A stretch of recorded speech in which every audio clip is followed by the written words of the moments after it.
Coming up on this episode of Heal Squad. I remember seeing the video where Len was like, the only one who doesn't believe you are a good dancer is you. I was like, I think I'm done here. Doing that on live TV was almost debilitating for me. I lived a lot of my life in secrecy. Even after Shannon's passing, there are still people that think badly of me because my character, stole her boyfriend during the summer. They won't let go of it. People are vicious. You're not the same person you were when you were younger. What's helped you gain the confidence to be more forward facing? For me, the first time I said to myself, as something imperative to my own survival and mental health. What are your health non-negotiables? It's like a wild adventure every single day. I'm on the trifecta. I take estrogen, progesterone, and testosterone on the daily. I just found out I'm celiac and I didn't even know it, and I've been suffering for years.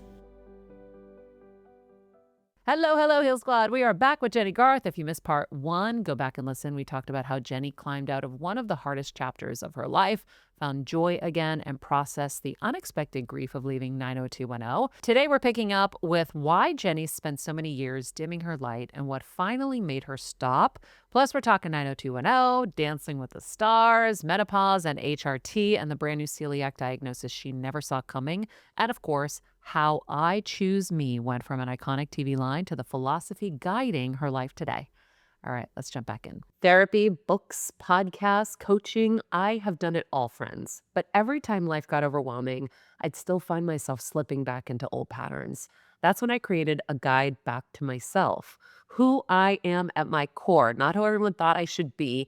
And it helped me so much. So now it's official. This October, you can make your guide back to you with me. You'll have a personalized guide you can return to whenever life hits hard. If you're ready to get into alignment with the real you, I'd love to see you at Canyon Ranch this fall. The link is in the show notes. I have arthritis? What are you talking about? I was actually mad at him when he told me that. And he was like, yeah, I mean, it's very common. Trying to backpedal, and I was like, okay, just take a deep breath. And I realized my mom and dad both have arthritis. It runs in my family. So arthritis was not helping the fact that my hip was just deteriorated, whether it was from dancing when I was younger or dancing on Dancing with the Stars or riding horses all my life, lots of wear and tear. And you don't ever think about when you're young and you're hopping off your horse, you don't think, oh, I need to protect my body a little bit just for longevity purposes when you're young. Right. Yeah. Yeah. Well, You're just like, we just do the splits and we just do cartwheels all over. We just live happily in this incredibly able body. And then at a certain point, it starts, kind of breaking down here and there. So I went to the doctor and that happened. And, he's like, eventually you're going to have to get this replaced. And I said, well, let's just do it right now. I just want to get it done. And so a week later, I went in and got a full hip replacement on my left side. And I decided to keep that a secret. I didn't think it was too sexy or desirable to be walking around with a walker and a cane. And the limp that I had, and it was a really tough recovery. And then in 2024, I got my other hip done. Because you just do them at the same time and be done. I don't know if you can. I think some people have. I know it was not recommended to me. Because you know why? They probably want you moving. They want you moving. They want you to be able to get up and go to the bathroom on your own. And they have you getting up and walking straight out of the operating room now, which is bananas. But so I kind of was just embarrassed by it for a long time. And then I thought, you know what? This was all part of like the unraveling of finding myself. Was like, I've lived a lot of my life in secrecy. I've lived my life with my eyes down, trying not to like make eye contact with people, to avoid awkward situations where they say, wait, how do I know you? Did we go to high school together? And then they go through my whole resume and then I'm like, yep, that's the one. So it was like, I just decided I don't need to hide from people anymore. And guaranteed, if I am experiencing something like this, then probably other people are experiencing it too. And they're experiencing the shame and embarrassment and all of that and not wanting to talk about it. So I felt like talking about what was going on with me and my body was a way of me giving back, was a way of me like living up to my parents who were both educators, being able to share is really the highest form of education for others because, that's how we all learn is from other people. Yeah. But more than that, it's like the connection of humanity. Like, not to look at me and think I have this picture perfect life on Instagram and I don't have any problems and, I'm perfectly 100% okay all the time. I wanted people to know that I'm just like you. We are the same. Our situations may look different, but I wanted to just be able to talk about it more openly. Yeah, I think being vulnerable is hard. Like, I wonder, I feel like you were, what you had said when I did your shows, you were kind of more quiet and more reserved. And so, I think like your journey takes you where you're supposed to go. And it sounds like you were supposed to kind of blossom out of that, right? You're not the same person you were when you were younger. And so when you think about this journey, what's helped you gain the confidence to be more forward facing? Because I actually was looking at your Dancing with the Stars videos. I remember one thing that stuck out, and I'm watching you and you're like so graceful. I was not as graceful. Um, I wasn't good with hand placement, but It's difficult. elegant, but I had never danced. I was, complete project player from scratch with Derek. And I remember seeing the video where Len was like, the only one who doesn't believe you are a good dancer is you. And then Richard Simmons, um, bless him, came in and surprised you and was giving you the most beautiful pep speech about self-worth. And so I wonder, like, did any of that ignite you? I think, yeah. Once you go through an experience like that, because yeah, I'm a quiet person. I don't love the spotlight. I do it as a job. I get in, I get out. But doing that on live TV was almost debilitating for me. And I was just so in my own head about it. And that was, I mean, absolutely right what Lynn said. And bless the producer's heart, yeah, they brought Richard in. I'd almost forgotten about that. And that was such a wonderful moment in time. And I think I've realized like I can do this and I can do this really well. Do I want to do this is another question because by the time I got voted out, it was like fourth or third or something like that, right before the like hardcore finals where you have to learn two dances and you have to do the group dance and they do all kinds of crazy things with you. Yeah. I was like, I think I'm done here. Like I would love to get voted out at this point because it's too much. It was just too much for me. It was too much pressure, too much like live on camera go. And it was really difficult for me to sort of like step out like that. But once you do it, you're like, wow, I did that. I can do that. And also once you survive like an upending divorce or go through terrible struggles in life, you realize, oh my God, look how strong I am. But it's only in retrospect that you really have that insight. So for me, it definitely took getting older and having more distance and more wisdom to really recognize all the things in my life that I had experienced and gone through and survived through in order to like be like, you know what, you're pretty badass. Like, and you kept these 3 kids alive. Like, you did that every day and look at them go. They're flying now and they're on their own. So you start to like think it's okay to be proud of, and so many times I would try to like damper my light to, like keep myself small so that other people around me felt bigger.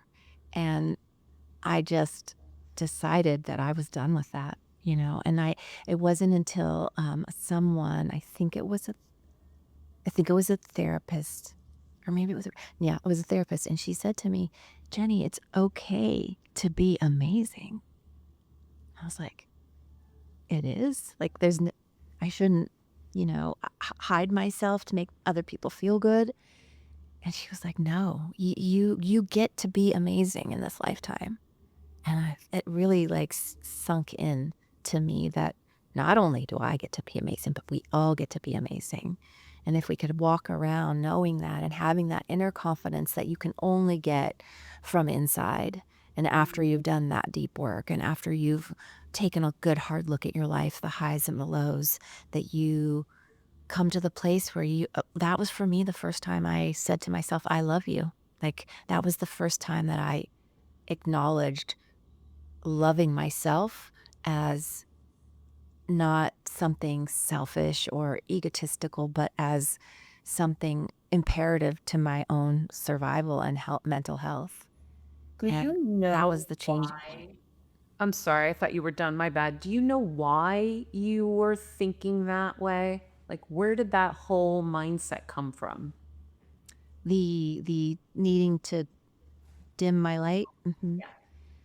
It came from growing up in the Midwest, I think, where, people are not wealthy. Where I grew up, my parents were educators. We grew all our own vegetables. We were a very sort of little house on the prairie type family. And I didn't know anything about Hollywood or the glitz and the glam. And I was the baby of the family. So I was always being ridiculed for being spoiled or being the baby. And so I would go out of my way to make my sisters shine, or I would bake them a pie and say, like, bribe them for chores, but I would still like try to make them feel bigger and better.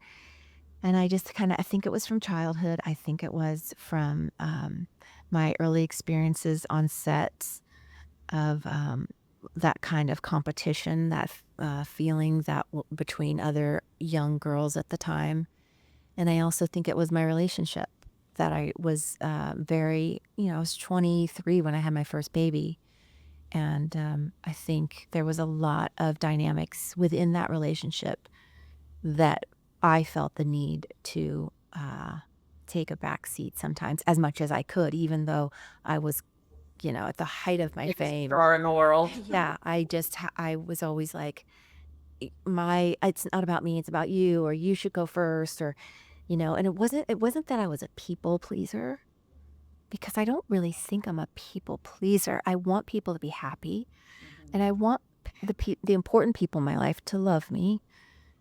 And I think I was doing it to get love, to feel loved. Yeah. I think there's two other things that I know because I'm in the same age range, right? So I think at our time there was so much talk around don't be conceited. Remember that? Oh yeah. Nobody talks about that anymore. And Now the it's world, all about, girl, I love myself. I'm no, amazing. Blah, blah, the blah. word And was it's like, the world was, on that show, you were either Team Kelly or you were Team Brenda, and half the world hated me and half the world loved me. And it is still that way to this day. Even after Shannon's passing, there are still people that think badly of me because my character, stole her boyfriend during the summer. They won't let go of it. People are vicious about it, honestly. And I always like, trying to fight that narrative that had been placed on me from somebody who wrote some words in a script, and then I acted them, and then the whole world believed them, which I guess is great. That's why the show was so popular, because, it was really believable. But it is, I think that was a contributing factor too, not wanting to be conceited, not wanting to let anybody think that I thought too much of myself, because you didn't want to have people looking at you and saying, oh, she's such a bitch, or she thinks she's the shit, or whatever. That is definitely a good point. yeah. And then also, by the way, because I know I did that show One Tree Hill, and I have people come out, they're like, you broke Craig's heart. I'm like, oh, it's just a show. But That Devil's wasn't Nutter me. Hardcore is because we were with you guys for an entire 10 years. This is the different thing. But the other point that I thought about when you were talking that I feel I've had the same feeling is, so it's the conceited, and then there's success guilt. There is. So when you have an enormous amount of success, and definitely at a young age when you really can't form a lot of you don't even have time to form thoughts around it because you can't even handle the schedule and what's happening. But I think there's a lot of success guilt. So you are putting your light everywhere else because you don't want, first of all, you can't handle any more incoming. But Divert. yeah, but it's also a lot of guilt because you're like, wait, why am I having so much good fortune? Yeah, I definitely had that with like my siblings. They didn't have an issue with it, but it was just in my mind. And with, certain people in my life, I would, it was a prominent sort of thing on repeat for me for a good long time. Yeah. It's interesting because I feel like a lot of us have so many things that we go through in life that kind of color our lenses or muck it all up. And you need to be able to kind of find your way back to you. And that's why my next book, which is in journal form and book form, I'm doing an event coming up at Canyon Ranch in October to help people get back to them. Because we find so much advice about kind of reinventing ourselves and what's wrong with us and what we need to fix and what we need to do. And it's like, I think you need to kind of get back to like who you really are at the core. And then where have you been led astray? Who told you were supposed to be something or not something? Like who told you that you couldn't be proud of your accomplishments? And then, by the way, I don't remember my accomplishments. It's such a blur that in the journal that I created for myself, I literally have, here's my list of accomplishments that I need to remember because I earned these. We get all of this information and then like we forget who we are. And because we dim our light so much, we're not even allowed to feel our accomplishments and what we should be proud of and excited about. So I love that you got to a place where you're like, I'm amazing. I sometimes will like compliment myself on purpose in the mirror. Like, you know what? Great eyeliner job today, Maria. Or you know what? I like this outfit. Great job. Like I'm not going to wait for someone to tell it to me because now I'm asking people who might not be capable of giving that to do something that I can give myself. So I think it's really important for us to kind of have like this life audit where we look back and find ourselves again and think of like, okay, this next chapter, what do I want it to look like? What do I want more of? Who are my people? Who sees me? I have a list of like people who see me. So when I'm so down, I know who I'm calling. I don't want to have to think in my sunken place who I'm going to call. It's already automated for me. It's in my journal. I know. Or the quotes that I can grab onto that are going to help me. Like I'm sure you have an amazing quote that you live by or two. Yeah. Which ones? Oh gosh. Well, I do mirror work. When I'm down, I will force myself to stand in front of the mirror and say, look deep into my own eyes, like into my soul and say, I love you. And I'll say it a few times until I really feel like I believe it. And that's one of my favorite exercises to do when I'm feeling a little bit insecure or vulnerable is to come back to myself and to remember that that's all that really matters is that you love yourself in this journey because everybody's going to make their own assumptions. They're going to have their own thoughts and ideas about you, and you really can't control any of that. My favorite quote, I think one of them, when I was really just like clawing my way to get into the sun, was I forget. Persistence.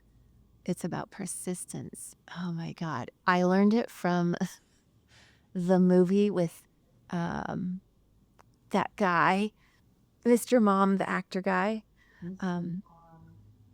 He was the Yeah, no, no, he was in Birdland. Michael Keaton. Michael Keaton. He was in Michael Keaton was in a movie about the founder of McDonald's. So this was a I quote. love that movie. Yeah, me too. This is a quote from that movie from the founder of McDonald's. And it goes something like persistence. And that's all I can remember. Patty, do homework. Remember, look, Google it. Persistence and determination alone are omnipotent. Nope, Is that's that not the it. one? That's not it. Okay. Oh man, What omnipotent keep trying. could mean. Yeah, I would be like omnipotent. I don't understand. I can gather, I Yeah. can like, figure it out, but And let's see. Another one is that someone actually told me was, don't. You're not on this journey alone. You have to bring others with you, and that's the true meaning of a success. I love that. And that was from my friend. Persistence. Wait. I think it's persistence is the key to success. Yeah, I mean, And that was for me was like when I was just trying so hard every day, trying and trying to learn and evolve and grow. And that is not easy stuff to do. But I wanted to do it so badly that I attached to that quote because I can be persistent. Like, of course, let me just try to be persistent. And so that encouraged me to just keep trying. And like with anything, building a business or supporting my husband building a business, it's the persistence and the consistency that will end up paying off in the end. Yeah. And choices. Like knowing that happiness actually is a choice. But we can't remember all this stuff. That's why I'm doing this journal, because when you feel like shit, you feel out of alignment, you're going to go back to it and read all this stuff, and it's going to snap you right back into alignment, which is my goal because it's what I have. But I have like my list of things. I learned this from Tony Robbins. The list of things that make me happy that I can access right now for free. I think it's a really underestimated tool because we can't go to Disney World all the time. It's just not going to happen. So if we're like, oh, I love Disney, I'm so happy at Disney. Okay, great, but that's not realistic. But you know what? I love hikes. And when you were saying that, one of the things that popped right into my head, which was so funny, is like, of course, most of us women love nature. Mother Nature. It's so much sense. Yeah, But that's true. being in nature makes me happy. I love smelling flowers. I mean, All of those things are so easy and free to do. So you have to think, how can I reach for that next best feeling? How do I reach for the next best thought? That's the crawl that you have to do internally to get yourself out. And sometimes you need help and you need tools. And so that's why I love, what you're sharing is like a lot of kind of that work that is so intentional, but sometimes we don't remember it unless we do write it down. Like I've had so many breakthroughs, Jenny, and then I'm like back on the floor again because something else has happened, and I'm like, frig, I already learned this lesson. Why didn't I look at my journal yesterday? Because yesterday this would have helped me get out of this much faster. it does. That whole process, but like figuring out who I was a lot of journaling, was a lot of going back and reading old journals. I put up a joy board where I just would list all the things that make me happy, like a horse's breath, the roses, whatever, dancing when no one's looking, like things like that I can remember that. Oh, I can go back to that anytime. Just like you said, like that's always available to me. yeah, And, have some Broadway music. but you have to but you have to take action. So easy to just like sit there and think about the things you should do and the things that other people are doing. And then you just talk yourself right out of doing anything, because I would be that way. I know, like seeing other people's success or seeing other people's growth. And I would be like, I want that. Like, I want to know myself like that. I want to believe in myself like that. And you have to like visualize it. I had a vision board up for all of, I think it was like 2019 and 2020. I would see it every day. I would walk by it and look at things like ideas that I had or goals that I wanted to achieve. And a few years later, it was like 2 years later, I took it down and I had gotten everything on that vision board. Everything that was on that vision board had come to me in my life, whether I worked really hard at it or whether I was just thinking about it, like, believing it into existence. And it was wild. My daughter wouldn't let me throw it out. She keeps it now because she was like, this is a lucky vision board. We're not getting rid of this. so cool. But it's true. When you do it and you do the work, like you'll see the results eventually. I've seen the same thing happen with dream boards. And my husband will look at me, he's like, I gotta make one of those. But I also was just thinking, like, how different are we? Like, guys don't have to do vision boards. They don't need nature hikes. I mean, I guess they like Their golf. stuff too. My husband needs I know. I was golf. thinking the same thing. I didn't want to be so stereotypical, but I know. Well, we get it's stereotypical not us. in our ways, I guess. I mean, yeah, my husband needs his golf. That's his like that's his me time.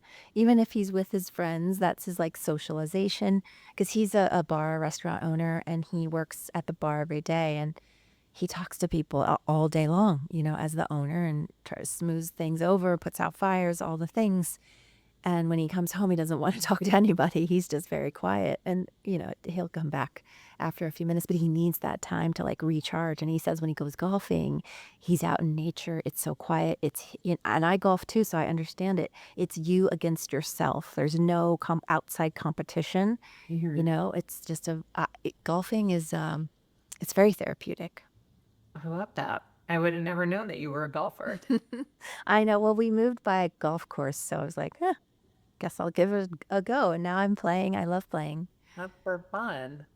What are your health non-negotiables right now? Well, right now, I've been really, having some new exciting health challenges, I know all about those, Jenny. just to come out of nowhere. And you're like, wait, what am I dealing with here? So, Love you.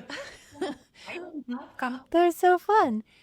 Yeah, and then, like right now I'm just really I just found out I'm celiac and I didn't even know it and I've been suffering for years. Since the days when I would drink a beer, I would get so sick from it and I'd be like, "Oh, I guess beer is not my thing." But I didn't know that meant my body was having like an aversion to it or reaction to it. So, You have to read Jennifer Esposito's book. okay. Do you know Jennifer I Esposito? do. Yes.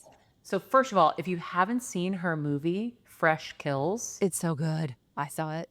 amazing, right? Yeah. Okay. You should message her. She'll really appreciate it. Because she's kind of like done this whole thing on her own. She spent her own money and like, so you should message her. I know she'll really appreciate it, but she wrote a whole book about how she got herself out of celiac. I mean, they committed her because she went undiagnosed with celiac. Committed her. Committed her. And then they found out she had severe celiac. And then that's how she was able to get herself out. Yeah. That with the hormones fluxing. It's like a wild adventure every single day. Wait, Is my back out? hormones are Yep. flexing because of menopause, right? Right? So are you And because how I'm a long have you woman been in and that's menopause? Because I'm about to get there, I think. just because you're a woman, that's what we have to live through from basically our adolescent years for the rest of our lives. Our hormones are going to be wackadoo. Is it sad that I haven't gotten to my research on menopause enough? I know by November I will officially be there because I have not had not a drop since last November. And I'm excited about it because I really have enjoyed not having to worry about carrying tampons around. But I know, no, it's so inconvenient. But my brain goes to the suffering will be over then. And I don't think that's an I could tell you that was true. No. I mean, I'm on hormone therapy replacement. I'm on the trifecta. I take estrogen, progesterone, and testosterone on the daily. And it certainly helps me. It does help me. I sleep through the night. Well, I also take trazodone every night to sleep, but that is part of my like wellness package, so that I'm definitely getting my 8 hours of sleep that my body tells me it needs. And I have a lot of improvements from taking all of the hormone replacement in different areas. So working with a naturopath has been really important to me to figuring all of that out. And, I'll tell her I'm feeling this or I'm feeling that. And she'll say, okay, let's tweak your dosage of your estrogen ever so slightly. And it's just a game. It's a balancing act and trying to figure it out basically until, I don't know. I don't know if it ends. I'll let you know when I get there. But I'll call you right before I go and let you know. I'm like, this is just a cruel punishment because I also have type 1 diabetes and I have some other autoimmune things. So all of that with the perimenopause, with the brain tumor and all this stuff, it's like whack-a-mole. It's just so much. It's so much. It really is. Like, we women go through so much our entire lives, but we do it so that our kids can live on, and we do it. I mean, it's just in our fibers of our being. It just is what it is. I don't think we have a choice, but it's a lot to carry. So, and I think, most of us do carry it with a level of grace that we should be honoring, that we do carry it with grace, but it's still like something that I like that we get to share because I think that there's no disputing how difficult this is, and so we all need to kind of know we're not alone. Yeah. And like I said before, it's that sharing, that connecting on that human level. It's like the secret sauce of life. It's the key to life, I think, is sharing and not just thinking this is only happening to me. Yeah. I just had a question that popped into my head. If Dancing with the Stars came to you now and No. said, we're doing a repeat, I no? can answer that now. I've already said it several times. Nope, nope, nope. Why? I did that. I don't need to do that again. That I'm not chasing any kind of fame from that or anything like that. My body is not what it was when I did that. And I don't think I would actually be physically able to do it. Got it. So you didn't enjoy it, did you? There were parts that I loved about it. I loved my time with Derek. I loved rehearsing. I loved working hard to get something ready to go on live TV. That was exciting. But when it was time to go on TV, I froze like Cindy Brady. Like, I just got like flatline and everything would leave my mind. And that was just so tormenting for me. I don't ever want to do it again. They could ask for France, Dancing with the Stars. I'm like, no, sorry guys, I love you, France, but I'm not coming for that. Have they asked you? Oh yeah. Oh, so the other countries have asked you to come do it? Uh-huh. You know what's funny is I never entertained the idea of going to Greece and doing it there. I should. You should. Jenny, I left. If I could do that show every day for the rest of my life, I would have been the happiest person ever. Oh, that's amazing. I loved dancing so much, and I loved the pressure of having to do a live show. I miss it. I miss just dancing with somebody who can lead, like there's nothing like when you dance with a professional dancer, how they can give you messages through their body language or the pressure on your back or whatever, how they're leading you. It's something really exciting when you find somebody that can do that. My husband cannot lead in a dance, so I haven't danced for a long time. Yeah. So is there a project in TV or film that you have in your pocket that you are pitching, that you are interested in doing, a dream maybe? Yeah, I have a couple of shows that I plan on, getting brave and getting them going, getting them off my paper, off my list of. I'm going to start working on those very soon. I've committed to that. But there's also, I just have ideas for all kinds of things, like things that I want to do, how I want to expand my brand. We have Me Fashion, Me by Jennie Garth, and we have Me Home now that's going to be launching in September. And just looking at different ways to expand the brand. And I do it with my daughter, and it's so fulfilling. We're both very creative people, so it's like we're at dinner and we're talking about ideas, and our guys are like, okay, no more shop talk, guys. I love it. Well, tell me a little bit about it. About what? Or about both. Me by Jennie Garth, like the clothes, the home. Where do people get this? And Well, everything under the umbrella of things that I find purpose and meaning in now is all connected to the I Choose Me messaging. So if I'm going to do something, aside from acting in different roles, like I want it to align with what I found my passion to be, which is helping other women feel better about themselves and making sure we don't feel alone. And so whether it's selecting something as the designer and being able to bring clothing that I wear all the time, it makes me feel confident, and it makes me feel like a little bit of a pep in my step when I put that little bit of extra effort in to put on something cute. It's just a reminding women that you can do that. You can pep yourself up and pick something that makes you feel confident. So that's how the fashion really ties into it.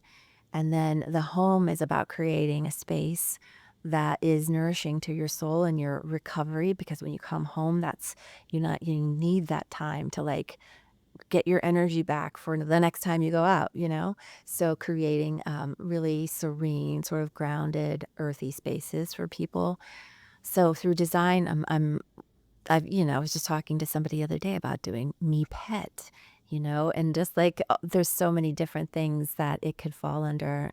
Doing the Women's Summit, being able to bring people together to talk about issues that we're all dealing with and find commonality there, but also find humor in some of it, has been really fun for me. We've done 2 summits so far, the I Choose Me Summit. And we plan to take it on the road and kind of do it in different locations, because people, they want to hang out with like-minded people. They want to hang out with people that are encouraging and helpful and want them to grow into the next best version of themselves. So I think you're doing it too, like creating those situations, those environments, those communities where other people can feel that. So that's what the whole Me brand is about. And that's what I've been working really hard on lately. And it ties into the book and the messaging in the book. Everything that I'm focusing on right now is kind of under that umbrella. I love it. I feel like I've been in the same place where it's like after brain surgery, I was like, I'm only doing things that are purposeful or fun. Like nothing, it has to matter. It has to be aligned. I use the same word. It has to be aligned with my heart. And if it doesn't, Yeah, happen. it's much easier to say no now. It still feels scary. Like when, for instance, if I get an offer to do a movie that I don't want to do, like I've done it. I don't need to go make another Lifetime movie or another, sort of movie of the week formulaic movie. I don't want to spend my time on a set waiting for everybody to be ready for that 5 seconds of camera rolling and that moment that I do my job. I rather create environments and experiences where I feel fulfilled the whole process. And but it does feel scary to say no. And that's like my automatic response when somebody comes in and says, I've got an offer for you. Like part of me panics because I'm probably going to end up saying no to it at this point, because I have a very specific window of things that I want to do that will take me away from my family or my home or my dogs. And I'm real picky now, but it's getting easier to say no. Every time I say no is a little bit easier. Yeah. Well, and also I see the rewards after I say no.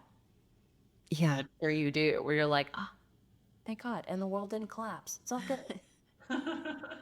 They got somebody else to do it. It's fine. It's all good. Where can people find Me by Jennie Garth? Yes. Well, we have an Instagram. It's called Me by Jennie Garth. Of course, my Instagram will lead you there too, at Jennie Garth. And we've just starting Me Home by Jennie Garth. I think it's just Me Home on the Instagram. We have, my website. Everything is kind of connected. So it's easy to find me. I love it. Well, thank you so much. This is so great, guys. Obviously, the book is called I Choose Me. I don't think there's a better choice in life. I end the show with Be Nice People, Make Good Choices. So I think it is a great choice. Congrats on everything that you're doing, especially and most importantly for like aligning what is authentic to you and for going on the growth journey, because it's not easy. It's a painful, caterpillar to butterfly journey. And I'm grateful that you got to share it with us in the book and then in the shows and then everything that you do. Thank you. I feel like we're soul sisters, kind of on the same path. So I'm very happy for you as well. Thank you. Yeah. So much love to Jennie for hanging out with us and being so open about everything she's learned along the way. Make sure you check out her memoir, I Choose Me, her podcast, and her clothing line, Me by Jennie Garth. We'll have everything linked in the description for you in the show notes. And actually, we're not quite done with Jennie because Patreon members, we have a bonus episode that's all about how Jennie actually gets herself back when her life starts pulling her away. She shares the boundary her younger self never, ever could have set and the simple reset she uses when she needs to shut everything down and recharge. It is super practical and so relatable. Details on how to watch and become a member are in the show notes. And don't forget, we only have a few tickets left for our Heal Squad retreat at Canyon Ranch this October. I'm sure you saw a lot of the themes in the episode with Jennie that match up with what we're doing there with your guide back to you. So check it out and jump on board before the tickets all are sold out. So we have all of the notes for that in the description as well. In the meantime, be nice people, make good choices, and be present. Hey, Heal Squad. We have been on quite the journey together, and we're hearing from so many of you just how much this show is helping you heal and get better, and it makes us feel so good. We love, love, love it, and we just ask that you don't keep it to yourself. Spread the message and share the show or your favorite episode with your friends. And if you want to help us even more, you can leave us a 5-star rating and a comment on Apple Podcasts or Spotify, and follow us on Instagram at Heal Squad. You can also DM us anytime because we love connecting with you. And finally, you can also join us on Patreon for our monthly live heal events with world-class healers and ad-free episodes exclusive only to Patreon and our Super Heal Squad for as little as $10 a month. So go to patreon.com/Heal Squad to join. Getting better isn't easy, friends, but as I say all the time, it's a whole lot easier if we can do it together. We love you all so much, and we love doing this thing called life with you. This podcast and all related content published or distributed by or on behalf of Maria Menounos or MariaMenounos.com is for informational purposes only and may include information that is general in nature and that is not specific to you. Any information or opinions expressed or contained herein are not intended to serve as or replace medical advice, nor to diagnose, prescribe, or treat any disease, condition, illness, or injury, and you should consult the healthcare professional of your choice regarding all matters concerning your health, including before beginning any exercise, weight loss, or healthcare program. If you have or suspect you may have a healthcare emergency, please contact a qualified healthcare professional for treatment. Any information or opinions provided by a guest expert or host featured within website or on company's podcast are their own, not those of Maria Menounos or the company. Accordingly, Maria Menounos and the company cannot be responsible for any results or consequences or actions you may take based on information or opinions.